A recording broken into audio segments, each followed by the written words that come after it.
স্কটল্যান্ডের গ্লাসগোতে জলবায়ু সম্মেলন শুরু আজ। যোগ দিতে সকালে ঢাকা ছাড়ছেন প্রধানমন্ত্রী।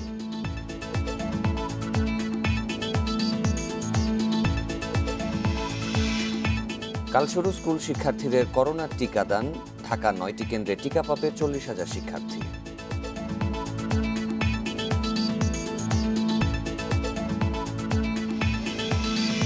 নাসির নওফেল অনুসারীদের দণ্ডে অস্থির চট্টগ্রাম মেডিকেল কলেজ, বৈঠকেও আসেনি সমাধান।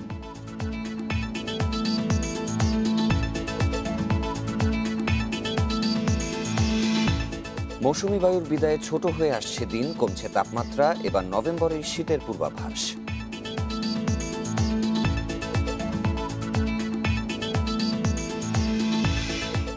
টি-20 বিশ্বকাপে রাতে লড়বে ভারত নিউজিল্যান্ড, বিকেলে মুখোমুখি আফগানিস্তান নামিবিয়া।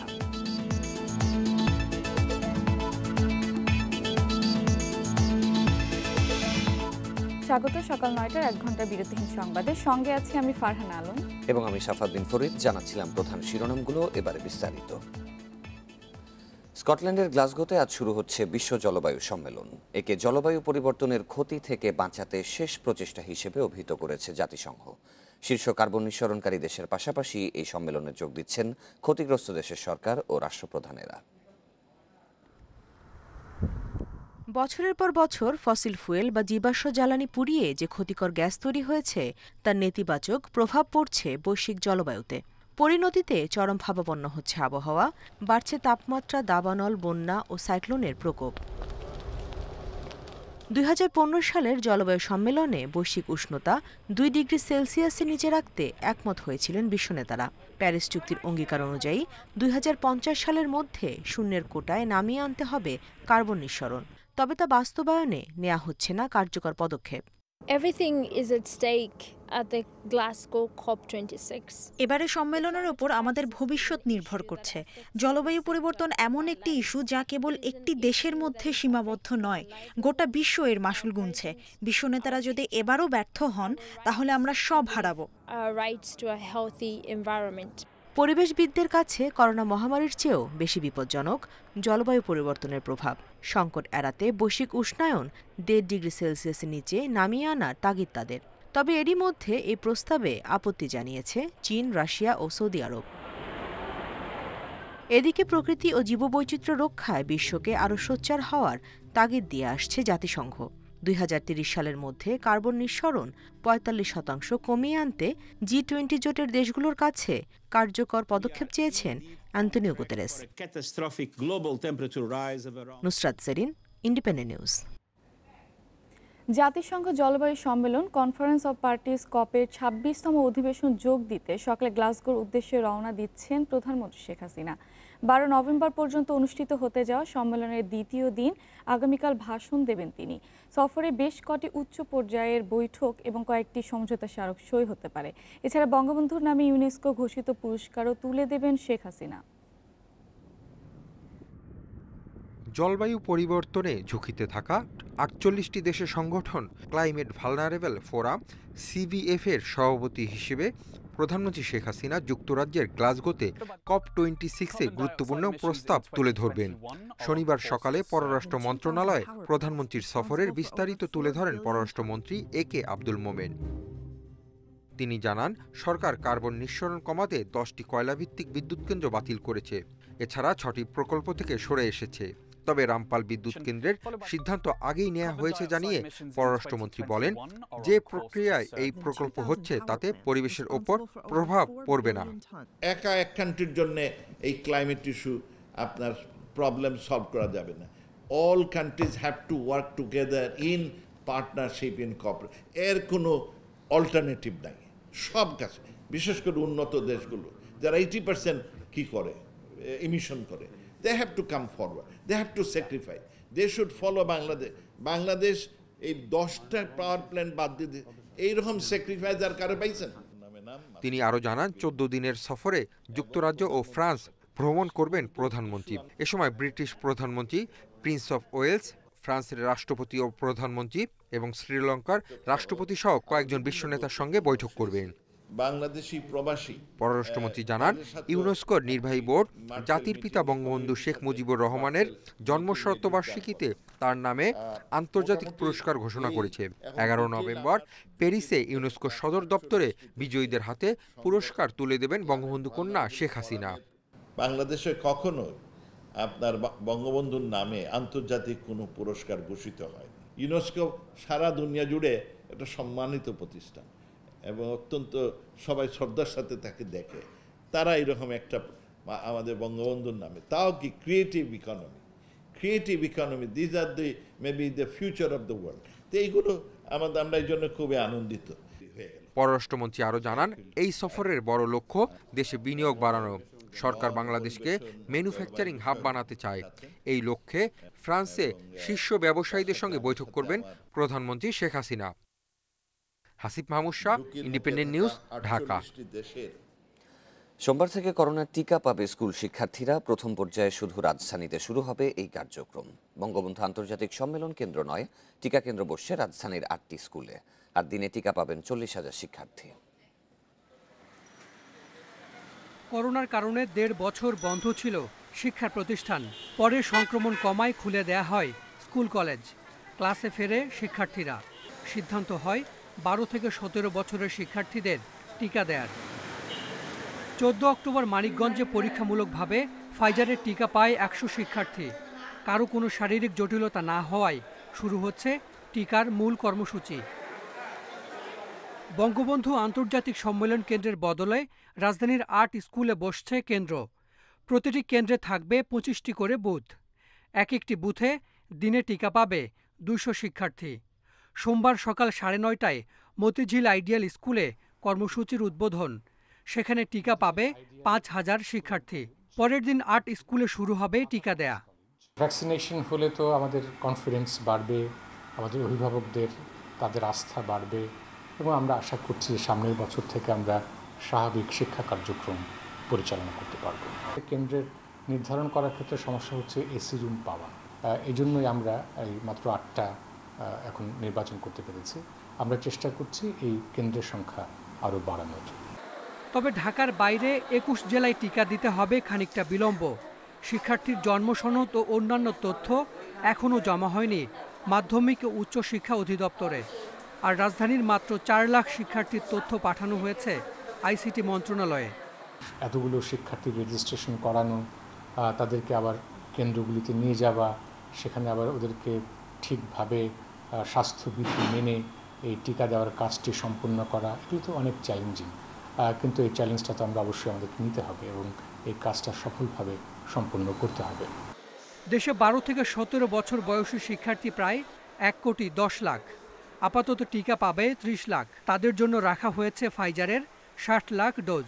পরে অন্যরা টিকার আওতায় আসবে মজুদ সাপেক্ষে।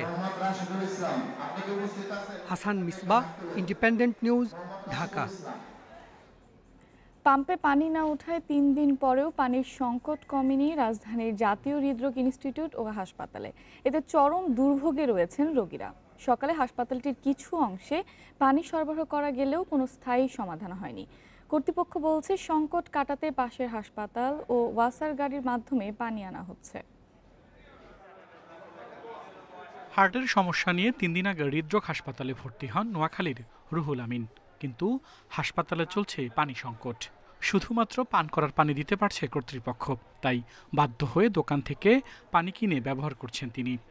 বাইরের থেকে পানি কিনে আনি, কিন্তু বাথরুমে কোনো পানি নাই, যে নোংরা বেশ, এটার মতন কোনো যাওয়ার মতো ক্যাপাসিটি নেই। পাবনার মাজেদা বেগম তার স্বামীর চিকিৎসা করাচ্ছেন এই হাসপাতালে। তিনিও জানালেন পানির অভাবে ভোগান্তির কথা। মেডিকেলে আইছি আমরা সস্তা খাবি আইছি, এখন ঠান্ডা হয়েছে। উপরে পানি নাই? না, উপরে নিচে উপরে কোনো জায়গায় বাথরুমে যাওয়ার জন্য নাই। এটা নিয়ে যা বাথরুমে যাই আমরা। রোগীর স্বজনরা বলছেন শনিবার সকালে অল্প সময়ের জন্য পানি পেলেও বেলা বাড়ার পর পানি শূন্য হয়ে পড়ে কল। হাসপাতাল থেকে শুধুমাত্র পান করার পানি দেওয়া হচ্ছে। খুব কষ্ট। আমরা ছেলে মানুষ, এক জায়গায় যে পানি হয়তো মসজিদে গিয়া নামাজ পড়তে গেলে হয়তো ওখানে উঁচু করে লেফটেন করে আসতে পারি। মহিলাদের নিয়ে খুব কষ্ট। সকালে মনে হয় 2-1 মিনিট পড়ছিল পানিটা, তারপর আবার শেষ হয়ে গেছে। 3-4 দিন হলে রুগীকে গোসল করানো যায় না, নিজে গোসল করানো যায় না, এভাবে এখানে থাকা মুশকিল হয়ে পড়ছে। কর্তৃপক্ষ বলছে পানির স্তর নিচে নেমে যাওয়ায় হাসপাতালের ডিপ টিউবওয়েলের পানি পাওয়া যাচ্ছে না, তাই পাশের একটি হাসপাতাল থেকে জরুরি ভিত্তিতে পানি সরবরাহের চেষ্টা চলছে। এছাড়া ওয়াসার গাড়ির মাধ্যমেও পানি আনা হচ্ছে। পার্শ্ববর্তী হসপিটাল নিকডোর সাথে কমিউনিকেট করে নিকডোর পরিচালকের অনুমতি নিয়ে নিকডোর থেকে আমরা একটি লাইন এনেছি, সেখান থেকে আমরা কিছু পানি পাচ্ছি। একই সাথে ওয়াসা আমাদেরকে 100% সাপোর্ট দিচ্ছে। 1250 বেডের এই হাসপাতালে বর্তমানে ভর্তি রয়েছে প্রায় 1100 রোগী। এছাড়া রোগীর সেবার জন্য সাথে আছেন কমপক্ষে একজন করে স্বজন। আল আমিন হোসেন, ইন্ডিপেন্ডেন্ট নিউজ, ঢাকা। ডিজের আড়ালে শতাধিক নারীকে ভারতে পাচার করেছে একটি চক্র। তাদের 4 সদস্যকে গ্রেপ্তারের পর র্যাব জানায় দেশের 8টি সীমান্ত দিয়ে নারী পাচার হচ্ছে। এছাড়াও মধ্যপ্রাচ্য কেন্দ্রিক নারী পাচারের আরেকটি চক্রের 7 সদস্যকে গ্রেপ্তার করেছে র্যাব। দেশের নানা এলাকা থেকে নারী সংগ্রহ করে ঢাকার বিভিন্ন সেফ হাউসে রাখত চক্রটি। 2001 সালে কুমিল্লা থেকে ঢাকায় এসে রিকশা চালিয়ে জীবিকা চালাতো কামরুল ইসলাম। 2016 সালে তৈরি করে ডান্স ক্লাব। নাচ শেখানোর আড়ালে দেশের বিভিন্ন জেলা থেকে শতাধিক নারীকে এনে পাচার করেছেন ভারতে। ভুক্তভোগী নারীরা জানান, নাচ শেখানোর নামে প্রথমে ঢাকায় এনে বেপরোয়া জীবনযাপনে অভ্যস্ত করা হতো তাদের। পরে ভারতে সুপার শপ, বিউটি পার্লার সহ লোভনীয় চাকরির প্রলোভন দেখিয়ে পাচার করা হতো। সব ঘটনা বললো, এখান থেকে এরকমের মেয়েদেরকে ডান্সের নাম করে, শুটিংয়ের নাম করে, এরকম বিভিন্ন ধরনের লোভ দিয়ে একটা টপ লেভেলে পুরো ব্রেন ওয়াশ করে, ওখান থেকে ব্রেন ওয়াশ করে বাইরে নিয়ে ওখানে পাচার করে দেয়। 4 জন হওয়ার পরে ওই একটা মেয়ের হাত ভাঙা আর একটা মেয়ের 1 মাস ধরে রাইখা প্যারালাইসিস বানাইলায় মাইদর করতে করতে। কিন্তু স্বাভাবিকভাবে যে বাংলাদেশে কেউ আসবে ওই রাস্তা কোম্পানি রাখে না। চক্রের মূল হোতা ড্যান্সার কামরুল সহ 4 জনকে গ্রেপ্তারের পর সংবাদ সম্মেলনে র্যাব জানায় দেশের অন্তত 8টি সীমান্ত দিয়ে নারীদের ভারতে পাচার করা হতো। এই চক্রের সাথে ভারতের কয়েকটি সিন্ডিকেটের যোগসাজশ রয়েছে। তারাই ভুয়া কাগজপত্র তৈরি করত। তাদের ছবি, তারা পার্শ্ববর্তী দেশের যারা দালাল, আমরা কিন্তু পার্শ্ববর্তী দেশের বেশ কয়েকজন দালাল নাম পেয়েছি, তাদের কাছে ছবি পাঠানো হতো। এই ছবি দেখে তারা চয়েস করত এবং এই রিপন, সেলিম তারা কিন্তু এই যে পার্শ্ববর্তী দেশের দালালরা যখন তাদের ড্যান্স ক্লাবের জন্য আমাদের এই নারীদেরকে চয়েস করত, তখন তারা মূলত তাদের দাম বাড়াতো। মধ্যপ্রাচ্য কেন্দ্রিক আরেকটি চক্রের 7 সদস্যকে গ্রেপ্তার করেছে র্যাব। চক্রটি দেশের বিভিন্ন জেলা থেকে নারী সংগ্রহ করে ঢাকার কয়েকটি সেফ হাউসে রাখত। 3টি সেফ হাউস থেকে 23 জন নারীকে উদ্ধার করা হলেও ঢাকায় এমন আরও কয়েকটি সেফ হাউস রয়েছে বলে জানায় র্যাব। তাদেরকে সেফ হাউস পরিবর্তন করানো হতো। প্রথমে যখন তাদেরকে বিভিন্ন জেলা থেকে নিয়ে আসা হতো তখন একটি সেফ হাউসে তাদেরকে উঠানো হতো। পরবর্তীতে তাদেরকে সেফ হাউস পরিবর্তন করে আরেকটি সেফ হাউসে নিয়ে যাওয়া হতো, যেখানে বলা হতো যে তাদেরকে ট্রেনিং করানো হবে এবং তাদেরকে বিভিন্ন ট্রেনিংও করানো হতো। ট্রেনিং শেষে তাদেরকে আরেকটি সেফ হাউসে নেওয়া হতো, যেখানে থেকে বলা হতো যে তাদেরকে অপেক্ষা করতে হবে, যাদের জন্য ভিসা সবকিছু অন দ্য প্রসেস আছে। এই চক্রটি অবৈধভাবে 35 জনকে বিদেশে বিক্রি করেছে। এছাড়া বিভিন্ন প্রতিষ্ঠানে চাকরির প্রলোভন দেখিয়ে অন্তত 2 শতাধিক মানুষকে জর্ডান, কুয়েত, কাতার ও দুবাই সহ বিভিন্ন দেশে পাচার করেছে। Khaled Raihan, independent news, Dhaka. দেখছেন বিরতিহীন সংবাদ। এরপর অন্যান্য খবরের সাথে আরো যা দেখবেন। স্বাস্থ্য শিক্ষা বিভাগ থেকে কেনাকাটা বিষয়ক 17 গুরুত্বপূর্ণ নথি গায়েব, তদন্তে 3 সদস্যের কমিটি।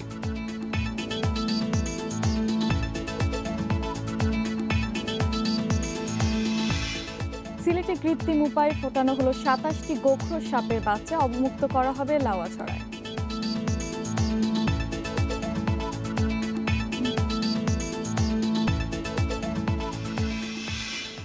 আওয়ামী লীগের 2 নেতার অনুসারীদের মুখোমুখি অবস্থানে অস্থির চট্টগ্রাম মেডিকেল কলেজ ক্যাম্পাস।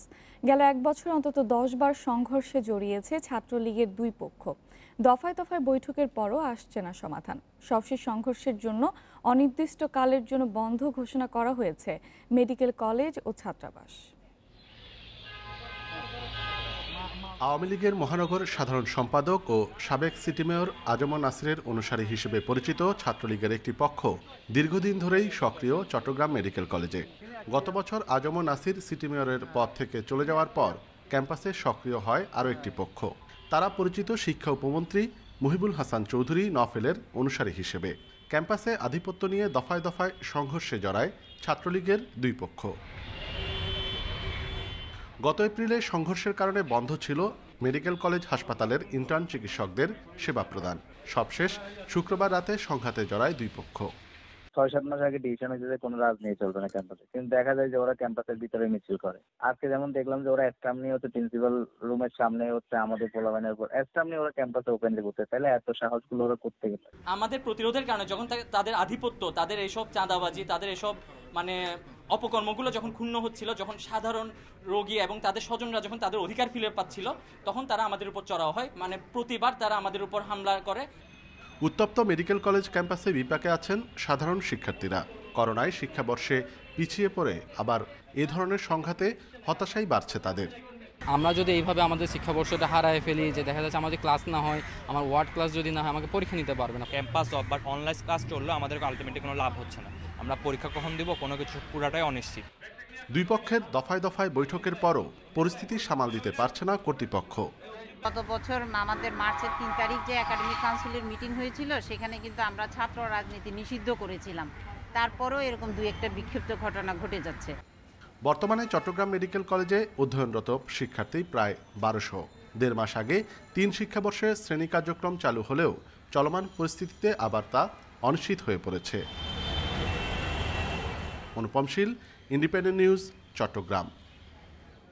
এ নিয়ে আরও জানাতে চট্টগ্রাম থেকে আমাদের সাথে যোগ দিচ্ছেন সহকর্মী অনুপম শীল।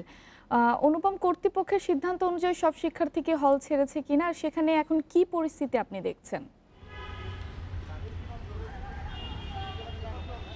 প্রথমত আমি এখন কলেজ ক্যাম্পাসেই আছি এবং আমার পেছনে ইতিমধ্যে কিন্তু আপনারা দেখছেন যে বিপুল সংখ্যক আইনশৃঙ্খলা রক্ষাকারী বাহিনী অর্থাৎ বিশেষ করে পুলিশের সদস্যরা জড়ো হয়েছেন এবং চট্টগ্রাম মেডিকেল কলেজ হাসপাতাল এবং এইখান থেকে কিন্তু ইতিমধ্যে পুরো অবস্থা ক্যাম্পাসে কিন্তু এই নিরাপত্তার চাদরে ঢেকে দেওয়া হয়েছে এবং এখানে পুলিশের পক্ষ থেকে নির্দেশনা দেওয়া হচ্ছে যে যদি কোনো অপ্রীতিকর ঘটনা বা পরিস্থিতি তৈরি হয় তাহলে আসলে ঠিক কীভাবে সেটি সামাল দেওয়া যাবে। আমরা এটি নিয়ে কথা বলেছিলাম যে এখানকার চট্টগ্রাম মেট্রোপলিটন পুলিশের 5 জনের যিনি সহকারী কমিশনার, তিনি বলছেন যে আসলে যেহেতু বিবদমান দুটি পক্ষ এখনও মুখোমুখি অবস্থায় আছে, সেক্ষেত্রেই তারা ক্যাম্পাসের পরিস্থিতি পর্যবেক্ষণ করে এই নিরাপত্তার ব্যবস্থাটি সাজিয়েছেন। আর ইতিমধ্যে গতকাল রাতের মধ্যেই কিন্তু সকল যারা ছাত্রাবাসে যে সমস্ত ছাত্র ছিলেন তাদেরকে বের করে দেওয়া হয়েছে। তবে ছাত্রী হোস্টেল যেগুলো আছে সেগুলোতে কিন্তু গতকাল এটি প্রশাসনের পক্ষ থেকে বলা হয়েছিল যে কিছুটা শিথিলতা থাকবে, যেহেতু ছাত্রীদেরকে দীর্ঘ পথ কাউকে লম্বা দূরত্ব অতিক্রম করতে হবে রাতের বেলা, সেটি হয়তো নিরাপদ নয়, সেজন্য ছাত্রী হোস্টেলের বেলায় কিছুটা শিথিলতা দেওয়া হচ্ছে। তবে আজকে দিনের মধ্যে ছাত্রীদেরকেও কিন্তু হল ছাড়তে হবে। আর হলে কিন্তু 3 শিক্ষাবর্ষের শিক্ষার্থীরা ছিলেন, অর্থাৎ প্রথম বর্ষ, দ্বিতীয় বর্ষ এবং পঞ্চম বর্ষের শিক্ষার্থীরা ছিলেন। বাকি যে তৃতীয় ও চতুর্থ বর্ষের শিক্ষার্থী তাদের কিন্তু এখনও অনলাইনে ক্লাস হচ্ছে। প্রশাসনের পক্ষ থেকে বলা হচ্ছে যে বাকি এখন থেকে হয়তো পরবর্তী নির্দেশনা না দেওয়া পর্যন্ত এই ক্লাস, পরীক্ষা এবং হোস্টেল বন্ধ থাকবে। তবে এর ফলে সাধারণ শিক্ষার্থীরা যেটি বলছেন যে তাদের আসলে ইতিমধ্যে করোনার কারণে প্রায় 1 বছরের বেশি তাদের সেশন জট তৈরি হয়েছে এবং এরপরে এখন যদি ক্লাস পরীক্ষা না হয় তাহলে কিন্তু আরও পিছিয়ে পড়বে এবং দেশের অন্যান্য মেডিকেল কলেজগুলোতে তাদের যে ব্যাচমেটরা আছেন তারা এগিয়ে যাবেন, তারা পিছিয়ে পড়বেন। এই জন্য তারা একটি স্থায়ী সমাধান চান, আলোচনা করে উভয় পক্ষের মধ্যে এই ধরনের কিছুদিন পরপর যে বিরোধ বা মারামারি সেটি যাতে বন্ধ করা যায় সে বিষয়ে আসলে প্রশাসনের কাছে তারা দাবি জানিয়েছে। আর অনুসারীদের এই দ্বন্দ্ব নিয়ে আসলে কি বলছেন আজমন নাসির এবং মহিবুল হাসান চৌধুরী নওফেল? আসলে তারা আমাদের সাথে কথা না বললেও প্রশাসনের সাথে নিয়মিতই যোগাযোগ তাদের আছে, কারণ আমরা গতকালকে যখন অধ্যক্ষকে এই প্রশ্নটি করেছিলাম তিনি কিন্তু আমাদেরকে বলেছেন যে উভয় পক্ষের যে নেতৃত্ব দানকারী যে নেতা তাদের সাথে যোগাযোগ হচ্ছে। তারা যদিও বলছেন যে শিক্ষার পরিবেশ বজায় রাখার জন্য তারা মেডিকেল কলেজের একেবারে দুজনই আন্তরিক, কিন্তু বাস্তবিকভাবে কতটা আন্তরিক সেটি আসলে গত 10 মাসে বা গত 1 বছরে 10 বারের মারামারির ফলে বোঝা যাচ্ছে। যদি তারা এটি নিয়ে আসলে সাধারণ শিক্ষার্থীদের মনে প্রশ্ন আছে যে তাদের আন্তরিকতা থাকলে শিক্ষার পরিবেশ নিয়ে, তাহলে তাদের অনুসারীদের মধ্যে এই ধরনের দফায় দফায় সংঘর্ষ, মারামারির, ক্যাম্পাস বন্ধ হয়ে যাওয়ার ঘটনা কেন ঘটছে সেটি নিয়েও কিন্তু নানা জল্পনা কল্পনা সাধারণ শিক্ষার্থীদের মধ্যে রয়েছে।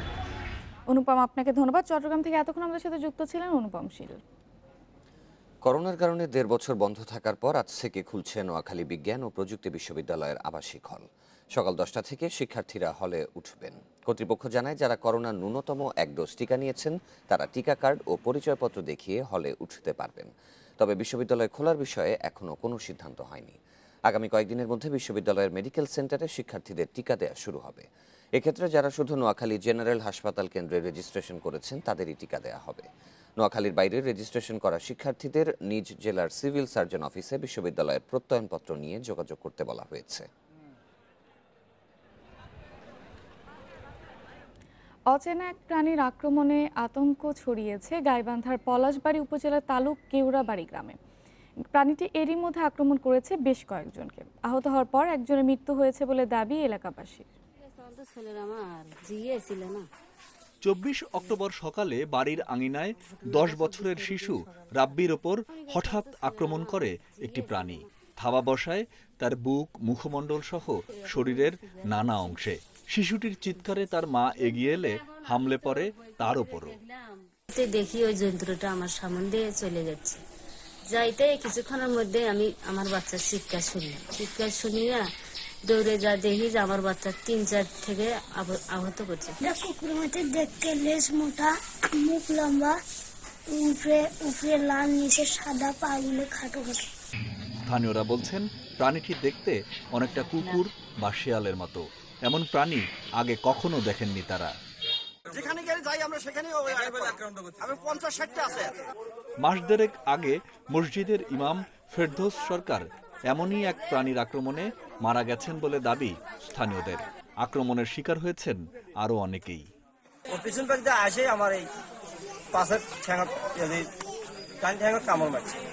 প্রাণীটি শনাক্ত না হলেও জেলা প্রাণী সম্পদ কর্মকর্তা জানিয়েছেন, খাদ্য সংকটে অনেক সময় লোকালয়ে আসে শেয়াল। রেবিস ভাইরাস যারা বহন করে যদি এরা কেউ আবার জলাতঙ্কে আক্রান্ত হয়ে যায় তখন তার বাইটিং টেন্ডেন্সি থাকবে। সামনে যাকে পাবে তাকে সে কামড় দিয়ে মুখে লাল আক্রমণ হয় এবং উদ্দেশ্যহীনভাবে একদিকে তারা দৌড়াদৌড়ি করে। আমার মনে হচ্ছে তাদের বর্ণনা অনুযায়ী বা তাদের বাইটিং টেন্ডেন্সি অনুযায়ী এটা শিয়াল জাতীয় প্রাণী।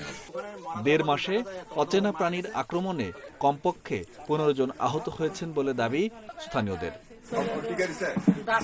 Independent news desk.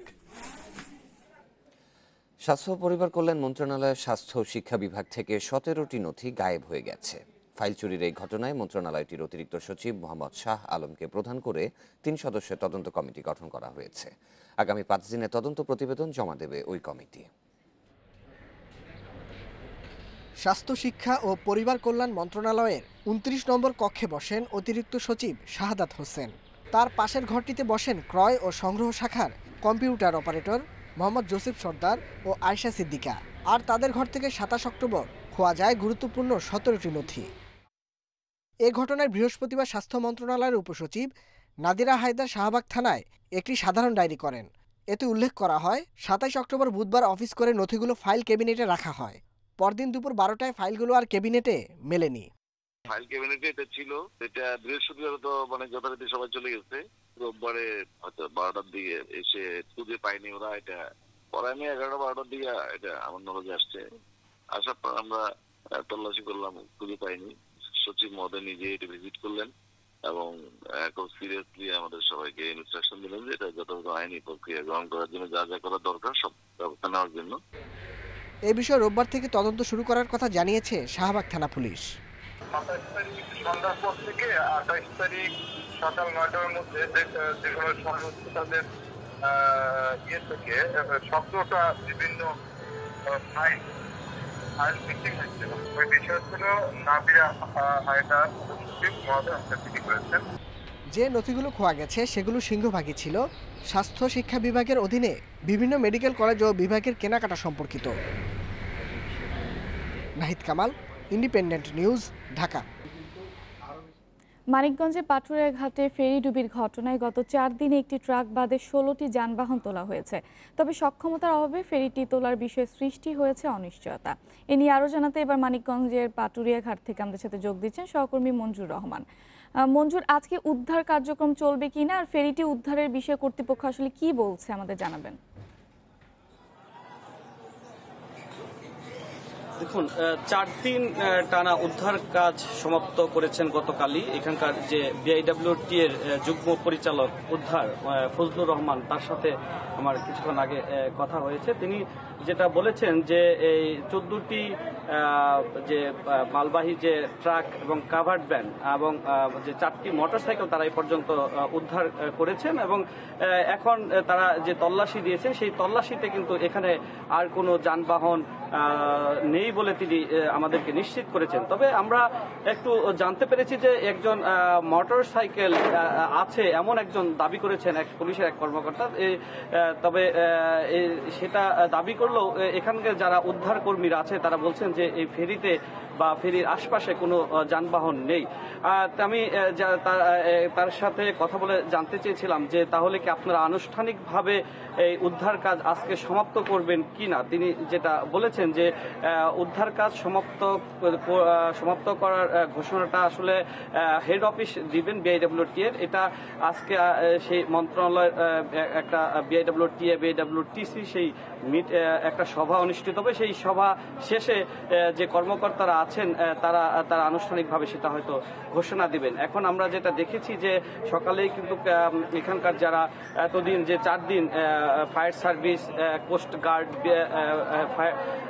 নৌবাহিনী এবং বিআইডব্লিউটি 4টি সংস্থার লোকজন কিন্তু যৌথভাবে এই উদ্ধার অভিযান করেছেন। তারা কিন্তু এখন আজকে আর কোনো উদ্ধার অভিযান করছেন না, তারা কিন্তু অলস আমরা দেখেছি সময় পার করছেন।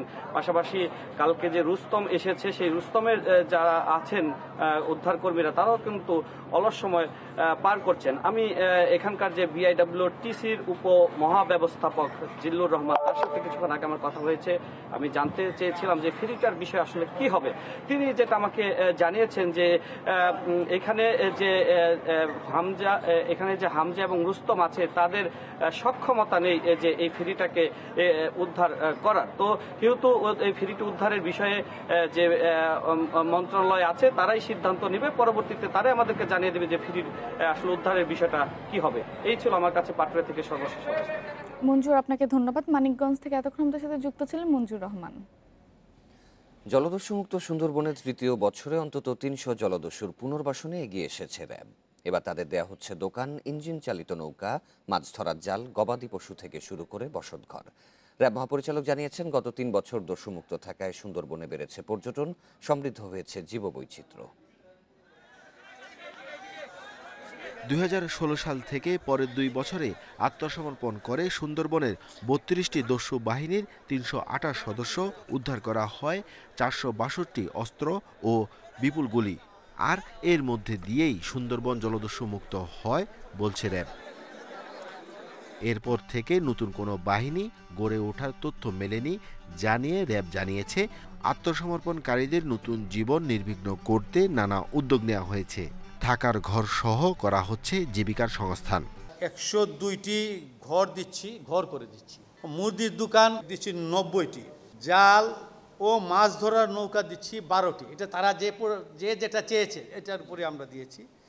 ইঞ্জিন চালিত নৌকা দিচ্ছি 8টি, গবাদি পশু দিয়েছি 228টি। র্যাব মহাপরিচালক আরও জানিয়েছেন জলদস্যু মুক্ত হওয়ায় সুন্দরবনের উপর নির্ভরশীল জেলে মৌয়ালদের জীবন ঝুঁকিমুক্ত হয়েছে, বেড়েছে জীববৈচিত্র্য। এজেন্সি যারা ওই ট্যুর গাইডগুলা পরিচালনা করে তারাও ওই এলাকাতে আমরা শুনেছি যে পর্যটকের সংখ্যা দিন দিন বাড়ছে, মানুষের গমনাগমন বেড়েছে। এছাড়া বন বিভাগ থেকে শুনেছি যে ওখানে বাঘের সংখ্যাও দিন দিন বৃদ্ধি পাচ্ছে, হরিণের সংখ্যাও দিন দিন বৃদ্ধি। র্যাবের দাবি আত্মসমর্পণ করা কোনো জলদস্যুই আগের জীবনে ফেরেনি, তাদের শতভাগকেই পুনর্বাসন করা হয়েছে, রাখা হয়েছে নজরদারিতে। Arafatur Rahman, independent news, Dhaka. বিদায় নিয়েছে মৌসুমী বায়ু, ছোট হয়ে আসছে দিন। এরই মধ্যে তাপমাত্রা কমতে শুরু করেছে পঞ্চগড় সহ উত্তরের জেলাগুলোতে। ঋতুর হিসাবে এখন হেমন্ত, তবে এবার নভেম্বরে শীত নামার আভাস দিয়েছে আবহাওয়া অধিদপ্তর। বাংলা পঞ্জিকায় এখন কার্তিক মাস, হেমন্তকাল। অগ্রহায়ণ পেরিয়ে পৌষ মাঘে শীত পড়ার কথা থাকলেও হেমন্তে মিলছে হিমেল পরশ। ভোরে পড়ছে কুয়াশা, ঘাসের ডগায় শিশির কণা যেন মুক্তাদানা। কার্তিকে নতুন ধান তোলায় ব্যস্ত কৃষক। আর কিছু দিনের মধ্যে বাজারে উঠবে নতুন আলু, শিম, ফুলকপি থেকে শুরু করে শীতকালীন সবজি। এরই মধ্যে ছোট হতে শুরু করেছে দিন। সূর্যের দেখা মিলছে না সকাল 6টার আগে, বিকেল 5:30টায় মিলিয়ে যাচ্ছে দিনের আলো। আবহাওয়া অফিস বলছে সুদূর সাইবেরিয়া থেকে আসা হিমেল বাতাস নভেম্বরের মাঝামাঝি সময়ে হিমালয় অঞ্চলে পৌঁছায়। তবে এবার আসছে একটু আগে ভাগেই, তাই দেশের উত্তরাঞ্চলে কমতে শুরু করেছে তাপমাত্রা। নভেম্বরের থেকে আপনার তাপমাত্রাটা কিছুটা দিন এবং রাতের তাপমাত্রা ক্রমান্বয়ে হ্রাস পাবে। বর্তমানে কিন্তু আপনার আছে বঙ্গোপসাগরের দক্ষিণ বঙ্গোপসাগরে একটা লঘুচাপ তৈরি হয়েছে এবং এই লঘুচাপটা তো আপনার পশ্চিম দিকে ইন্ডিয়া দিয়ে চলে যাবে। এদিকে হেমন্তের মিঠে কড়া রোদ মাখতে এখন জলাশয়ে সরালি, বক, ডাহুক, শামুকখোলের ভিড়। আসতে শুরু করেছে পরিযায়ী পাখিও। Shahriar Anirban, independent news, Dhaka. শীতকালীন সবজি বিক্রি নিয়ে দুশ্চিন্তা নেই চুয়াডাঙ্গার কৃষকদের। সবজি কিনতে আগে ভাগেই রাজধানী সহ দেশের বিভিন্ন জেলা থেকে আসছেন ব্যবসায়ীরা। পরিবহন খরচ বেঁচে যাওয়ার পাশাপাশি কৃষকরা দামও পাচ্ছেন ভালো।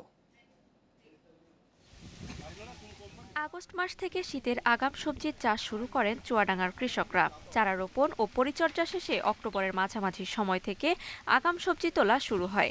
এসব সবজি আগে ঢাকায় নিয়ে বিক্রি করতেন। এখন ঢাকার ব্যবসায়ীরা চুয়াডাঙ্গায় এসে ক্ষেত থেকে দেখে দরদাম করে কিনে নেন সব সবজি। এখান থেকে প্রতিদিন অন্তত 100 ট্রাক শীতের সবজি যাচ্ছে ঢাকা সহ দেশের বিভিন্ন জেলায়। এভাবে বেচাকেনায় লাভবান হচ্ছেন কৃষকরা। অন্য জায়গা থেকে ব্যাপারী আসে, ঢাকার থেকে, বাইরের থেকে, এখানে তারা ভুই থাউকো কিনে নেয়, নিয়ে আমরা এইভাবে বেচি।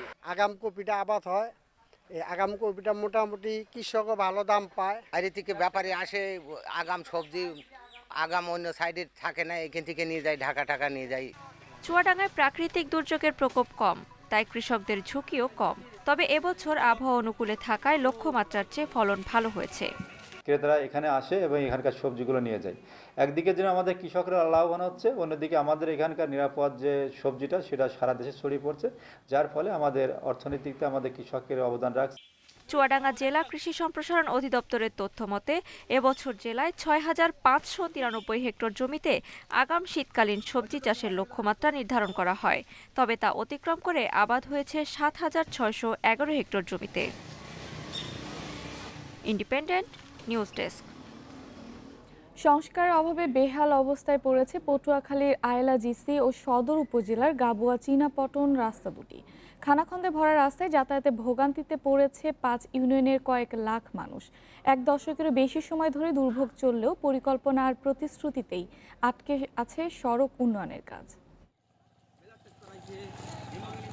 পটুয়াখালী সদর উপজেলার মহাসড়ক থেকে আয়লা জিসি সড়ক ব্যবহার করে প্রতিদিন চলাচল করে 1 লাখের বেশি মানুষ। তবে গত 1 দশক ধরে খানাখন্দের কারণে বেহাল অবস্থা সড়কটির। সংস্কার না করায় একেবারেই ব্যবহারের অনুপযোগী হয়ে পড়েছে এটি। এছাড়া সদর উপজেলার গাবুয়া চীনাপটন রাস্তাটিরও 2 দশক ধরে বেহাল দশা। এতে প্রায়ই ঘটছে দুর্ঘটনা। সবচেয়ে বেশি সমস্যা স্কুল কলেজগামী শিক্ষার্থীরা। প্রায় 15 বছর পর্যন্ত অবহেলিত অবস্থায় রয়েছে।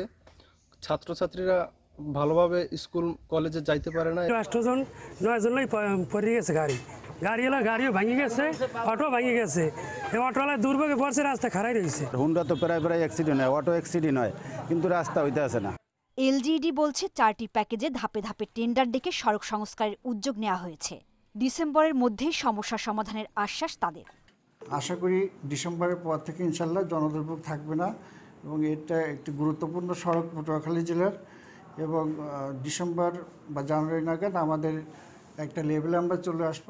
সড়ক সংস্কারের দাবিতে এরই মধ্যে মানববন্ধন, সড়কে ধানের চারা রোপণ এবং গর্তের পানিতে মাছের পোনা ছেড়ে প্রতিবাদ জানিয়েছেন এলাকার লোকজন।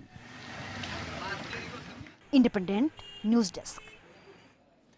সিলেটে প্রথমবারের মতো কৃত্রিম উপায়ে ডিম থেকে সাপের বাচ্চা ফোটানো হয়েছে। সিলেট কৃষি বিশ্ববিদ্যালয়ের একদল শিক্ষার্থী এবং শিক্ষকের প্রচেষ্টায় গোখরার 27টি ডিম থেকে জন্মায় বাচ্চাগুলো।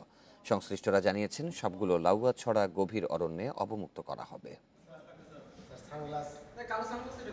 চলতি মাসের 21 তারিখ সিলেট নগরীর শাহপুরান এলাকায় একটি গোখরা সাপ মেরে ফেলে স্থানীয়রা।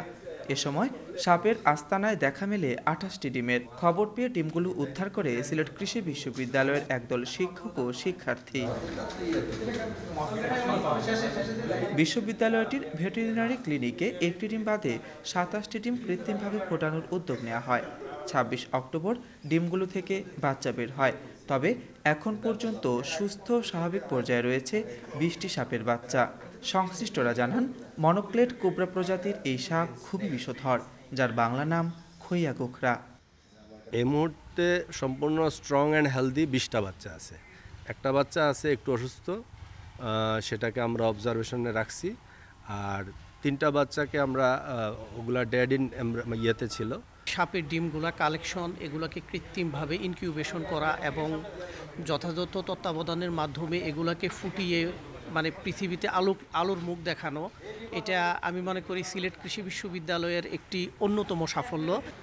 বাচ্চা ফোটানোর যাবতীয় কাজ করেছেন সিলেট কৃষি বিশ্ববিদ্যালয়ের প্রাণী অধিকার ও জীববৈচিত্র্য সংরক্ষণ বিষয়ক সংগঠন প্রাধিকারের সদস্যরা। এটাকে ইনকিউবেটর, কৃত্রিম ইনকিউবেটর তৈরি করে এটাকে আর্টিফিশিয়ালি হ্যাচিং করার চেষ্টা করে। দীর্ঘ 7 দিন প্রচেষ্টায় সাপগুলো ফুটে। এরকম আসলে এত বিষধর সাপের রেস্কিউ করে যে আমাদের স্যারকে দিয়েছেন, আমরা যেটা তত্ত্বাবধানে ছিলাম বা এটা আমরা ইনকিউবেটরে হ্যাচিং করেছি, এটার অভিজ্ঞতা আমাদের আগে কখনোই ছিল না। সাপের বাচ্চাগুলি এখনই বনে অবমুক্ত করলে তাদের মৃত্যু ঝুঁকি অনেকটা বেড়ে যাবে। তাই কিছুদিন পর লাউয়াছড়ার গভীর অরণ্যে অবমুক্ত করা হবে। মাধব কর্মকার, ইন্ডিপেন্ডেন্ট নিউজ, সিলেট। এবারে G20 সম্মেলনে গুরুত্ব পাচ্ছে জলবায়ু পরিবর্তন, করোনা মহামারী ও বৈশ্বিক অর্থনীতি। শনিবার ইতালির রোমে 2 দিনব্যাপী এই সম্মেলন শুরু হয়। করোনা মহামারীর পর বিশ্ব নেতাদের প্রথম সশরীরে বৈঠক এটি। ইতালির রোমে শনিবার শুরু হয় বিশ্বের শীর্ষ অর্থনীতির দেশগুলোর জোট G20 সম্মেলন। বৈঠকে মার্কিন প্রেসিডেন্ট জো বাইডেন, যুক্তরাজ্যের প্রধানমন্ত্রী বরিস জনসন, ভারতের প্রধানমন্ত্রী নরেন্দ্র মোদী সহ জোটভুক্ত দেশগুলোর নেতারা যোগ দেন। এছাড়া ভিডিও কনফারেন্সে যোগ দেন চীনের প্রেসিডেন্ট শি জিনপিং ও রাশিয়ার প্রেসিডেন্ট ভ্লাদিমির পুতিন। ইতালির প্রধানমন্ত্রী মারিও ড্রাগির উদ্বোধনী ভাষণে শুরু হয় বৈঠক। একটি কঠিন সময়ের পর সবাই এখানে একত্রিত হয়েছে। সবাইকে একসঙ্গে দেখাই খুব ভালো লাগছে। মহামারী আমাদের একে অপরের কাছ থেকে বিচ্ছিন্ন করে রেখেছে। এই সংকট সমাধানে একযোগে কাজ করার বিকল্প নেই। বিশ্ব জলবায়ু সম্মেলনের ঠিক আগ মুহূর্তে এবারের G20 সম্মেলন শুরু হওয়ায় গুরুত্ব পাচ্ছে জলবায়ু সংকট। এরই মধ্যে এক খসড়ায় বৈশ্বিক তাপমাত্রা বৃদ্ধি 1.5 ডিগ্রি সেলসিয়াসের মধ্যে রাখার প্রতিশ্রুতি ব্যক্ত করেছেন নেতারা। পাশাপাশি বিশ্ব অর্থনীতি পুনরুদ্ধার ও করোনা মোকাবিলায় জোর দেওয়া হয়। চীন সংকট সমাধানে একসঙ্গে কাজ করতে সবসময় প্রতিশ্রুতিবদ্ধ। আমরা একটি ব্যবসায়িক পরিবেশ গড়ে তুলব যা দেশি বিদেশি উভয় প্রতিষ্ঠানের জন্য একটি ন্যায্য এবং ন্যায়সঙ্গত বাজার ব্যবস্থা নিশ্চিত করবে। জোটের সব দেশের স্বাস্থ্য মন্ত্রণালয়গুলোকে টিকার সনদের পারস্পরিক স্বীকৃতির বিষয়ে দ্রুত কাজ করার আহ্বান জানাচ্ছি। বিজ্ঞানীদের মতে করোনা ভাইরাস দীর্ঘ সময়ের জন্য হুমকি হয়ে দাঁড়াবে। সুতরাং করোনা পরবর্তী অর্থনীতি পুনরুদ্ধারে আমাদের এই ধরনের পদক্ষেপ নিতে হবে। এদিকে বৈশ্বিক করের হার কমিয়ে আনা ও করোনার টিকার সমবন্টনের বিষয়েও আলোচনা হয় প্রথম দিনের বৈঠকে। আশরাফ শুভ, ইন্ডিপেন্ডেন্ট নিউজ। G20 সম্মেলনে ন্যূনতম 15% কর্পোরেট করের চুক্তিতে রাজি হয়েছেন বিশ্ব নেতারা। ইতালির রোমে G20 সম্মেলনের এই চুক্তিকে ঐতিহাসিক হিসেবে বর্ণনা করছে যোগদানকারী দেশগুলো। এই চুক্তির ফলে বহুজাতিক প্রতিষ্ঠানগুলোর লাভের ওপর অন্তত 15% কর আরোপ করতে পারবে দেশগুলো। যুক্তরাষ্ট্রের প্রস্তাবিত চুক্তিটি আজ সম্মেলনে আনুষ্ঠানিকভাবে উপস্থাপন করা হবে বলে ধারণা করা হচ্ছে। 2023 সালের মধ্যে এটি কার্যকরের লক্ষ্য নির্ধারণ করা হয়েছে। জলবায়ু পরিবর্তনের পাশাপাশি করোনা মহামারী নিয়েও আলোচনা হবে এবারে G20 সম্মেলনে। করোনা পরিস্থিতির কারণে চীন ও রাশিয়ার প্রেসিডেন্ট সশরীরে নয়, ভিডিও কনফারেন্সের মাধ্যমে সম্মেলনে অংশ নেবে বলে জানিয়েছে বিবিসি।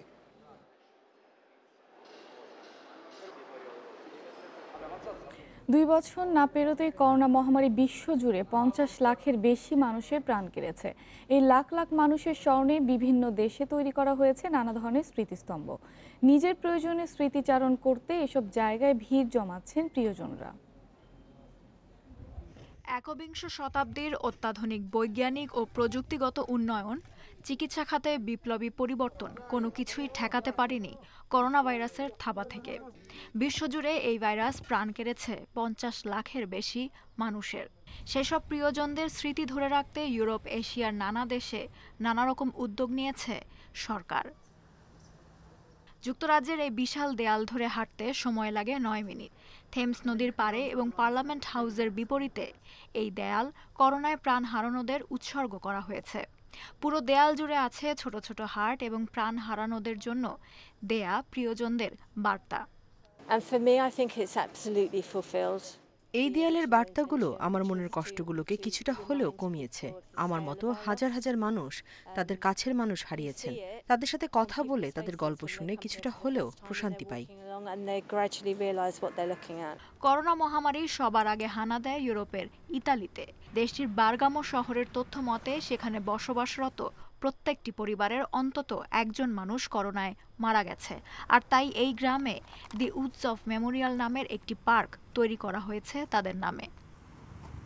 বিশ্বে করোনায় দ্বিতীয় সর্বোচ্চ মৃতের রেকর্ড ব্রাজিলে।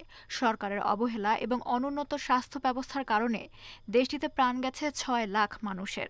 তাদের স্মরণে রিও দি জেনেইরোতে তৈরি হয়েছে ইনফিনিতো মেমোরিয়াল। কলম্বিয়ার এল পাজোনাল দে কোগুয়া ন্যাচারাল রিজার্ভের 70% গাছ করোনায় প্রাণ হারানোদের উৎসর্গ করা হয়েছে। পেরুতে করোনায় প্রাণ হারানো চিকিৎসকদের স্মরণে দেশটির জাতীয় মেডিকেল কলেজের চারপাশে টাঙানো হয়েছে তাদের ছবি। ভারতে করোনায় মৃতদের স্মরণে খোলা হয়েছে ডিজিটাল বুক। অন্যদিকে ইন্দোনেশিয়ায় তৈরি করা হয়েছে বিশাল এক মনুমেন্ট। রাশিয়ায় করোনায় প্রাণ হারানো স্বাস্থ্যকর্মীদের জন্য তৈরি করা হয়েছে ভাস্কর্য। Lutfa Fouzia, independent news. সুদানের সামরিক অভ্যুত্থানের বিরুদ্ধে দেশজুড়ে চলা বিক্ষোভে নিরাপত্তা বাহিনীর গুলিতে 2 বিক্ষোভকারী নিহত হয়েছে। শনিবার রাজধানী খার্তুম ছাড়াও দেশটির মধ্য, পূর্ব ও পশ্চিমাঞ্চলেও বিক্ষোভ হয়েছে। এদিকে বিক্ষোভ প্রতিহত করতে অতিরিক্ত সেনা মোতায়েন করেছে সামরিক সরকার। সুদানের প্রধানমন্ত্রী আবদাল্লাহ হামদককে ক্ষমতাচ্যুত ও সামরিক অভ্যুত্থানের বিরুদ্ধে সপ্তাহ জুড়ে বিক্ষোভ করছে সুদানের সাধারণ মানুষ। সময়ের সাথে সাথে আন্দোলন আরও তীব্র হচ্ছে। শনিবার রাজধানী খার্তুমে জড়ো হয় 10,000-এর বেশি মানুষ। এ সময় বিক্ষোভকারীরা গণতন্ত্র পুনরুদ্ধারের দাবি জানায়। বিক্ষোভ চলাকালে সামরিক বাহিনীর গুলিতে হতাহতের ঘটনাও ঘটে। বিক্ষোভ প্রতিহত করতে বিমানবন্দর সহ খার্তুমের অধিকাংশ প্রধান সড়ক ও সেতু বন্ধ করে দিয়েছে সুদানের নিরাপত্তা বাহিনী। এদিকে দেশটিতে শান্তি প্রতিষ্ঠায় সরব ইউরোপীয় ইউনিয়ন, যুক্তরাষ্ট্র সহ বিভিন্ন দেশ ও সংস্থা। মার্কিন পররাষ্ট্রমন্ত্রী অ্যান্টনি ব্লিংকেন বলেন, বিক্ষোভকারীদের বিরুদ্ধে যে কোনো ধরনের সহিংসতা অগ্রহণযোগ্য। আশরাফ শুভ, ইন্ডিপেন্ডেন্ট নিউজ।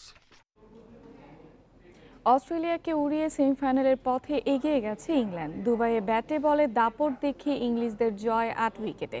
অজিতের দেয়া 126 রানের টার্গেট 50 বল আগেই টপকে যায় 3 লায়ন্স। টস হেরে ব্যাটিংয়ে নেমে শুরু থেকেই চাপে ছিল অস্ট্রেলিয়া। নিয়মিত বিরতিতে উইকেট হারানোয় রানের গতি কমেছে সময়ের সাথে। 5 ব্যাটসম্যান আউট হন 1 অঙ্কে। অধিনায়ক ফিঞ্চের 44 রান কিছুটা মান বাঁচিয়েছে অজিতের। ক্রিস জর্ডানের শিকার 3 উইকেট। যবে জেসন রয় ও জর্জ বাটলারের উড়ন্ত শুরুতে ছোট টার্গেট আরও সহজ করেছে ইংল্যান্ড। পাওয়ার প্লেতে 66 রান তুলেছে ইংলিশরা। উদ্বোধনী জুটি ভাঙে 7ম ওভারে। 22 করে আউট হন জেসন রয়। ঝোড়ো 50-তে দলকে জয়ের লক্ষ্যে পৌঁছে দেন জস বাটলার। 32 বলে 71 রানে অপরাজিত থাকেন তিনি। এদিকে টি-20 বিশ্বকাপে আজ ভারত নিউজিল্যান্ডের লড়াই। জয়ে ফিরতে কৌশলী হতে চান টিম ইন্ডিয়ার অধিনায়ক বিরাট কোহলি। অন্যদিকে অতীত অভিজ্ঞতায় প্রেরণা খুঁজছেন ব্ল্যাক ক্যাপস অধিনায়ক কেইন উইলিয়ামসন। দুবাইয়ে ম্যাচ শুরু বাংলাদেশ সময় রাত 8টায়। এর আগে আবুধাবিতে বিকেল 4টায় আফগানিস্তানের প্রতিপক্ষ নামিবিয়া।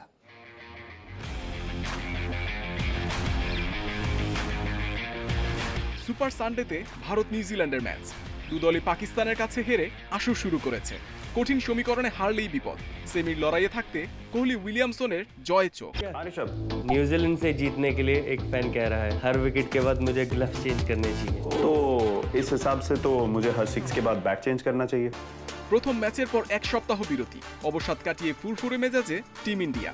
জয় ফেরাতে মেন্টর ধোনি সবাইকে রাখছেন উজ্জীবিত। কিপিং ব্যাটিং টেকনিকের সাথে কোহলিকে শিখিয়েছেন চাপ সামলানোর মন্ত্র।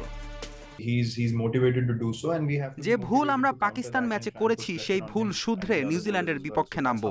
বোল্টের হয়তো কোনো পরিকল্পনা রয়েছে, তবে আমরা ওর বিরুদ্ধে অনেক খেলেছি, তাই ওকে কিভাবে পাল্টা আক্রমণ করা যায় সেই চেষ্টা করব। আইসিসি টুর্নামেন্টে নিউজিল্যান্ডের বিপক্ষে ভারতের রেকর্ড অস্বস্তি। 14 দেখায় মাত্র 3 বার জিতেছে ম্যান ইন ব্লু।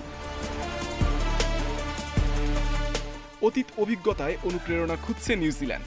আইপিএল খেলে কোহলি রোহিতদের শক্তি দুর্বলতা জানা আছে বোল্ট সাউদিদের। সঠিক পরিকল্পনায় জয় ফিরতে চায় ব্ল্যাক ক্যাপস। পাকিস্তানের মতো ভারতকেও শুরু থেকে চেপে ধরার লক্ষ্য থাকবে। লাইন লেন্থ ঠিক রেখে বোলিংয়ে বৈচিত্র্য আনার চেষ্টা করব। আসরের শুরুটা ভালো না হলেও জয় ফেরার লক্ষ্য থাকবে আমাদের। গ্রুপ টুর হিসেব কঠিন করতে পারে আফগানিস্তান। ওরাও সেমির লড়াইয়ে থাকতে মরিয়া। পাকিস্তানের বিপক্ষে রাশিদ নাবিদের লড়াকু মানসিকতা নজর কেড়েছে। সেই রেস থাকতে নামিবিয়ার চ্যালেঞ্জে জিততে মুখিয়ে আফগানরা। Mohammad Nazim, independent news. বিশ্বকাপে যে আশা নিয়ে গেছে বাংলাদেশ তার একটু পূরণ হয়নি। হতাশ নির্বাচক হাবিবুল বাশার সুমন বলছেন, ক্যাচ মিস দলের ধারাবাহিকতা নষ্ট করে, যা হারের পেছনে বড় কারণ। বাকি 2 ম্যাচে ভালো কিছুর আশা টিম ম্যানেজমেন্টের। সাউথ আফ্রিকার বিপক্ষে মাঠে নামার আগে 2 দিনের বিশ্রাম ক্রিকেটারদের। একটা ক্যাচ ছাড়া মানে ব্যাটসম্যানকে শুধু সুযোগ করে দেয়া নয়, পুরো দলের ভারসাম্য নষ্ট করা।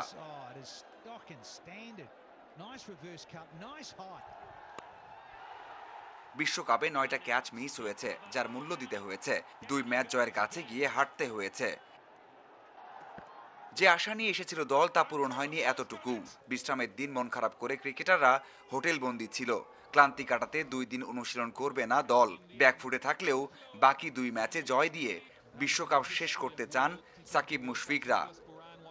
2টি ম্যাচ বাকি আছে, ভবিষ্যতে কি করতে হবে না হবে ডেফিনেটলি আমাদের তো কিছু চিন্তাভাবনা অবশ্যই আছে, বা সেই চিন্তাটা সম্ভবত আমরা এই ওয়ার্ল্ড কাপটা শেষ করার পরেই করতে চাই। লিটন অবশেষে রানে ফিরেছেন, তবে তার 44 রান কাজে আসেনি। নাইম মুশফিকরা রান করলেও টি-20 সুলভ হচ্ছে না। যেখানে বড় পার্থক্য গড়ে দিচ্ছে সেখানেই পিছিয়ে পড়ছে টাইগাররা, বলছেন এই নির্বাচক। আমরা যে এক্সপেকটেশন ছিল সেটা কাছাকাছি যেতে পারিনি। স্পেশালি পাওয়ার প্লেতে আমাদের ব্যাটিং অনেক উন্নতি করতে হবে যদি আমরা টি-20তে ধারাবাহিকভাবে ভালো করতে চাই, বড় আসরে ভালো করতে চাই। সো কিছু কিছু জায়গা আছে ডেফিনেটলি ব্যাটিংয়ে আমাদের উন্নতি করতে হবে। লেট অর্ডারেও কিন্তু আমাদের আরেকটু যা পাওয়ার হিটার দরকার, যেখানে অন্যান্য দলগুলি যখন অনেক 10-12 রান করে করতে পারে, সেটাও আমাদের কিছুটা ল্যাকিং আছে। সেই জায়গাটা নিয়ে আমাদের কাজ করতে হবে। আমাদের যারা ক্যাচ মিস করেছেন তারা কিন্তু দলের অন্যতম সেরা ফিল্ডার, তারাই মিস করছেন। গুরুত্বপূর্ণ মুহূর্তে ওই চাপটা নেওয়াটা খুব ইম্পর্টেন্ট।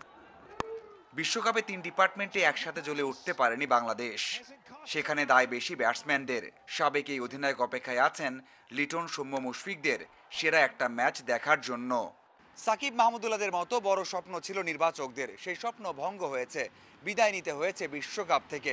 সেজন্য সমালোচনায় পড়তে হচ্ছে নান্নু বাশারকেও। তবে সবকিছু ভুলে বাকি 2 ম্যাচে ভালো করবে টাইগাররা, এমনটাই বিশ্বাস হাবিবুল বাশার সুমনের।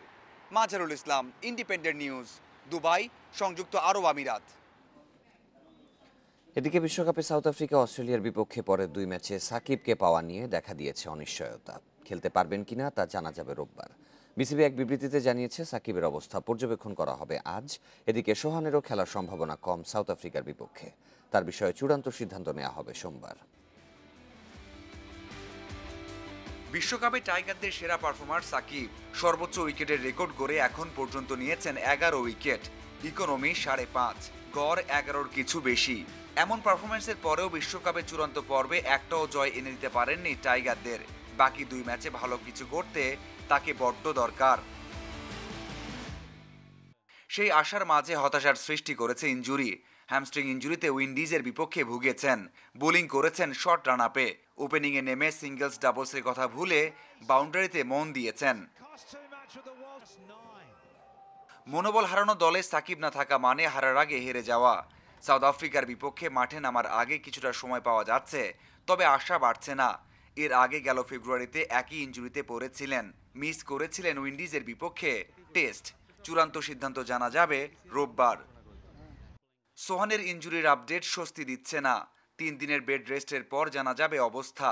সোমবার ভালো খবর আসলে নিশ্চিতভাবেই খেলতে পারবেন বাংলাদেশের শেষ ম্যাচ। তবে সাউথ আফ্রিকার বিপক্ষে খেলা হচ্ছে না অনেকটাই নিশ্চিত। তার না থাকা উইকেট কিপিংয়ে প্রভাব পড়ছে। লিটন সেরাটা দিতে পারছেন না। এখন পর্যন্ত 4 ম্যাচে ব্যাট করে সোহান করেছেন মাত্র 21 রান, ক্যাচ নিয়েছেন 5টি। এর আগে বিশ্বকাপের 16 জনের দল থেকে ছিটকে গেছেন Saifuddin. Mazharul Islam, independent news, Dubai, সংযুক্ত আরব আমিরাত। লা লিগায় ঘরের মাঠে আলাভেসের সাথে 1-1 গোলে ড্র করেছে বার্সেলোনা। সেরিয়াতে ভেরোনার কাছে 2-1 গোলে হেরেছে ইভেন্টাস। কোম্যানের বিদায়ের পর অন্তর্বর্তী কোচের অধীনেও জয় পেল না কাতালানরা। প্রথমার্ধ গোলশূন্য থাকার পর দ্বিতীয়ার্ধে দলকে এগিয়ে নেন ডিপাই। তবে বার্সার দুর্বল রক্ষণের সুযোগে 52 মিনিটে রিওহার গোলে সমতায় ফেরে আলাভেস। এই ড্রয়ে 16 পয়েন্ট নিয়ে টেবিলের 9ম স্থানে বার্সেলোনা। এদিকে সেরিয়াতে প্রতিপক্ষের মাঠে ম্যাচের শুরুতেই 2-0 গোলে পিছিয়ে পড়ে ইভেন্টাস। 80 মিনিটে একটি গোল শোধ দিলেও হার এড়াতে পারেনি তুরিনের ওল্ড রেডিরা।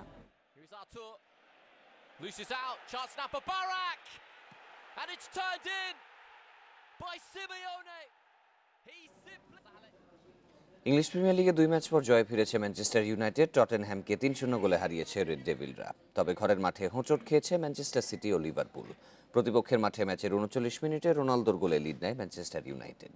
দ্বিতীয়ার্ধে তার পাস থেকে স্কোর 2-0 করেন কাভানি। রোনালদোর বদলি হিসেবে নেমে শেষ মুহূর্তে টটেনহ্যামের জালে বল পাঠান র্যাশফোর্ড। এই জয় 10 ম্যাচে 17 পয়েন্ট নিয়ে টেবিলের 5 নম্বরে উঠে এসেছে সুলশায়ারের দল। এদিকে ঘরের মাঠ এতিহাদে 2-0 গোলে হেরেছে সিটিজেনরা।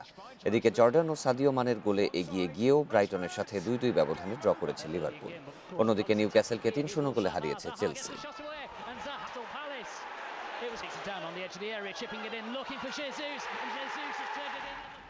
Bangabandhu central south Asian artistics gymnastics চ্যাম্পিয়নশিপের তৃতীয় দিনে 2টি পদক বাংলাদেশের। দেশের হয়ে 2টি পদকই জিতেছেন রাজীব চাকমা। প্রথম ইভেন্ট পুরুষ জুনিয়রের ব্যক্তিগত ফ্লোর এক্সারসাইজে 12.10 স্কোর গড়ে রৌপ্য জেতেন রাজীব।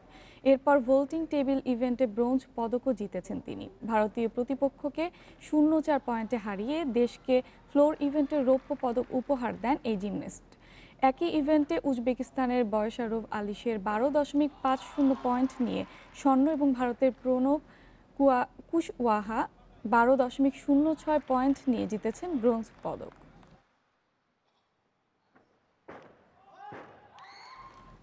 এই ছিল বিরতিহীন সংবাদে। আমাদের সব খবরের আরো বিস্তারিত জানতে চোখ রাখুন ফেসবুক, ইউটিউব এবং টুইটারে। ধন্যবাদ সবাইকে।